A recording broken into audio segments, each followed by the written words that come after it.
Good evening and thanks for joining us. The mystery about what made a Russian opposition leader critically ill has been solved. German authorities say they found evidence Alexei Navalny, a vocal critic of Russian President Vladimir Putin, was poisoned by the nerve agent Novichok. That's the same military-grade nerve agent used in an attack on a former Russian spy, Sergei Skripal, and his daughter in England 2 years ago. Navalny fell ill during a flight in Siberia last month. He was eventually airlifted to Berlin, where he remains in intensive care. His team says he was poisoned on the orders of President Putin. The German Chancellor Angela Merkel says the world will now look to Russia for answers. But as Redmond Shannon reports, Putin is highly skilled at avoiding them.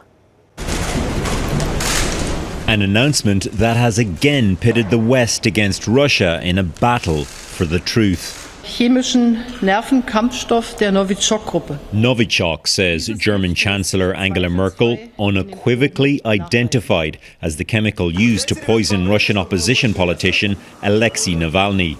It's the same Russian-developed substance that the UK said was used to poison double agent Sergei Skripal and his daughter Yulia in England in 2018. They survived, but a British woman exposed to the chemical died. Novichok is one of the more potent elements of a series that are called organophosphate nerve agents. A lethal dose, just so people can put it into perspective, is less than a grain of salt's worth. In Berlin, Navalny remains in an induced coma.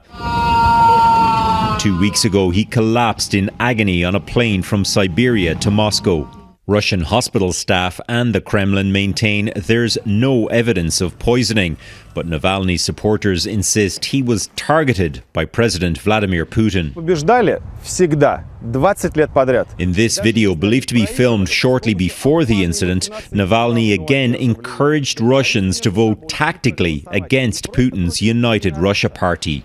In the wake of the Skripal attack, Western nations expelled Russian diplomats and imposed new sanctions. But there has been little sign that Putin cares about those, or cares that Novichok is effectively a brazen calling card of the Kremlin. This is another message out to Navalny or any other opposition personnel that are out there to say, look, we can get you anywhere at any time. Germany and others have hinted at new sanctions, and the EU has demanded a transparent investigation by Russia. That seems hopeful at best. Redmond Shannon, Global News, London. There are reports the U.S. Department of Homeland Security withheld an intelligence bulletin warning of a Russian plot to spread misinformation about the mental health of presidential candidates, including Joe Biden, the Democratic presidential candidate. ABC News is reporting the bulletin claims Russians were working on plans to spread allegations American presidential candidates have poor mental or physical health in order to influence the 2020 election. The Department of Homeland Security says the bulletin failed to meet agency standards and was not sent out. In this country, political insiders are planning for a potential federal election this fall.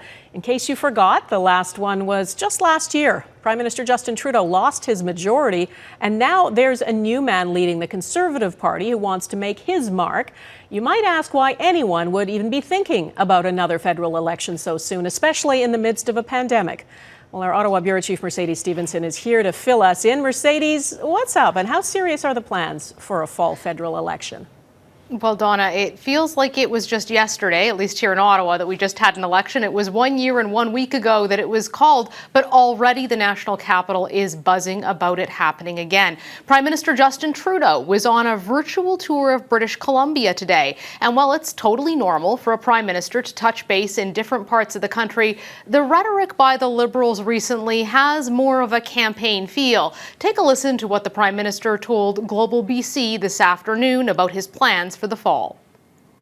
That's why we're putting together a throne speech now that will set out this ambitious agenda before Parliament, and parliamentarians can decide, because we're in a minority situation, whether this government has the support to move forward on this new agenda that, quite frankly, nobody ran an election on a year ago because we didn't know about COVID.